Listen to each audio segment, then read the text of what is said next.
A father who allows his children to feed themselves on unhealthy substances, damaging their health for life, must be an absolute psychopath.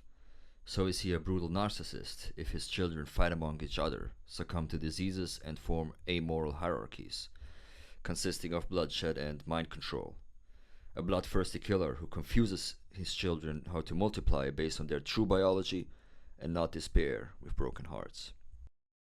So, by the end of this video, you will find out what the absolute biggest mistake of mankind was and how it devastated our views on hierarchy, shaped our brains and our skulls, changed our DNA, making us into cannon fodder for diseases, and of course caused massive bloodshed after the intro.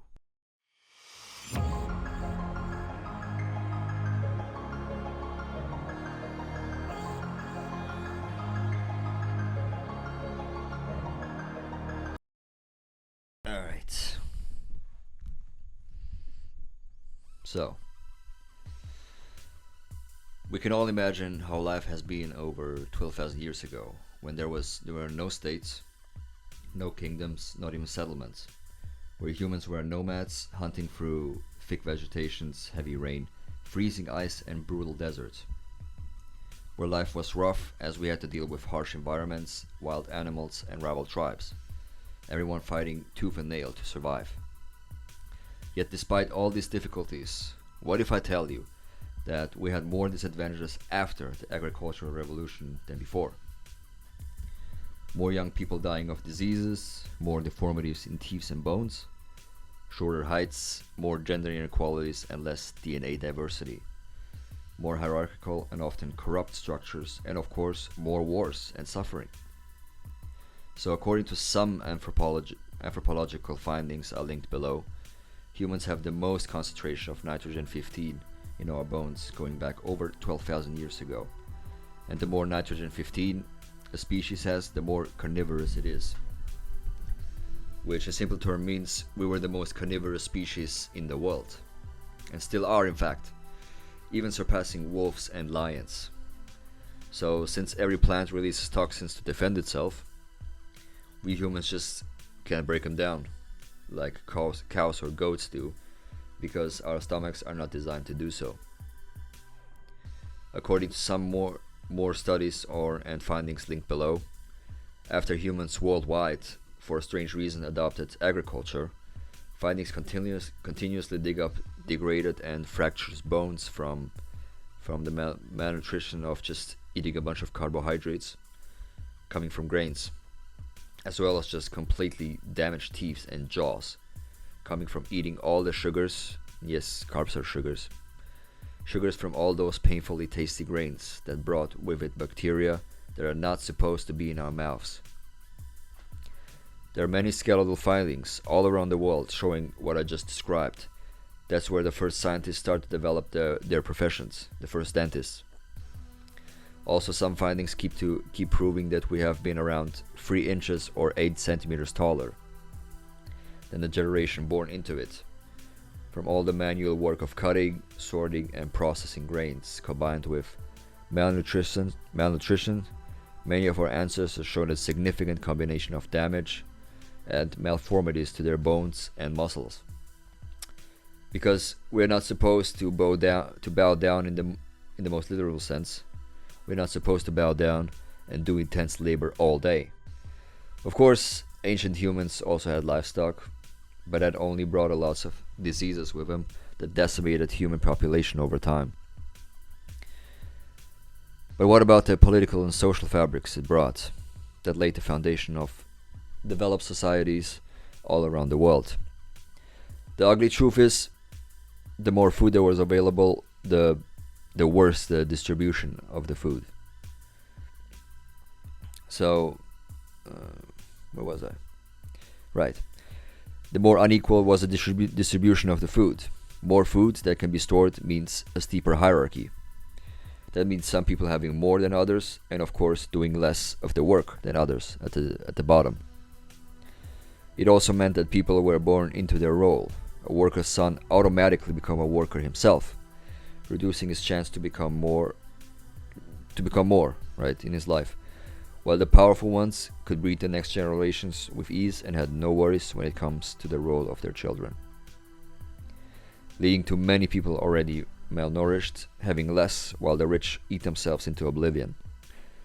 Now that begs the question, what decided who was a peasant and who was a ruler? The answer is, it was biology. So those whose genes were the least damaged, meaning those who had the strongest and most attractive facial structures, were the tallest and most muscular, or just the most capable. So by that, it also meant that they were the most attractive individuals, therefore those who procreate the most, creating an even more polygamous society than it was the case before. Now we got a sick yet growing society full of with full granaries, tons of livestock and a higher population, therefore a higher amount of children and females, yet faster aging societies. What does that attract? Exactly, rivals, trying to get a piece of it or get all of it. That means men need to be trained, palisades had to be built, armies had to be raised to protect it, armies that would serve the ruling class, further punishing peasants and becoming threats to other armies. Some research has found many graves of bones scattered around, clearly showing that mostly men have been slaughtered while female skeletons were missing. We all know what that means. And with that, tribes evolved into states and states into kingdoms, giving those who ruled before even more power. So much power to rob its own citizens. To impose taxes on its citizens, making them work even harder to make meet ends. Do you realize the problem? What was branded as progress our whole lives was just a nasty way of stifling our nature. What was sold as the dawn of civilization was in reality the enslavement of mankind.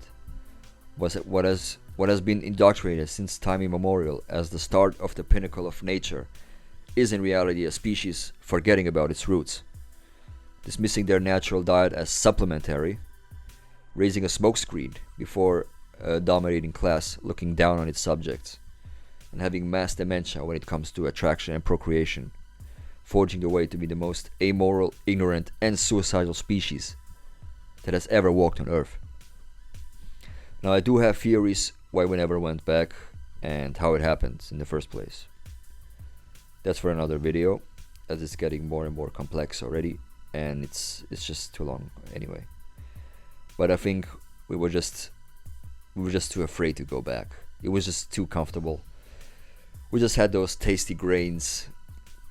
It meant no more tasty grains, no more security, no more someone being our guides and telling us salvation lies just behind the corn.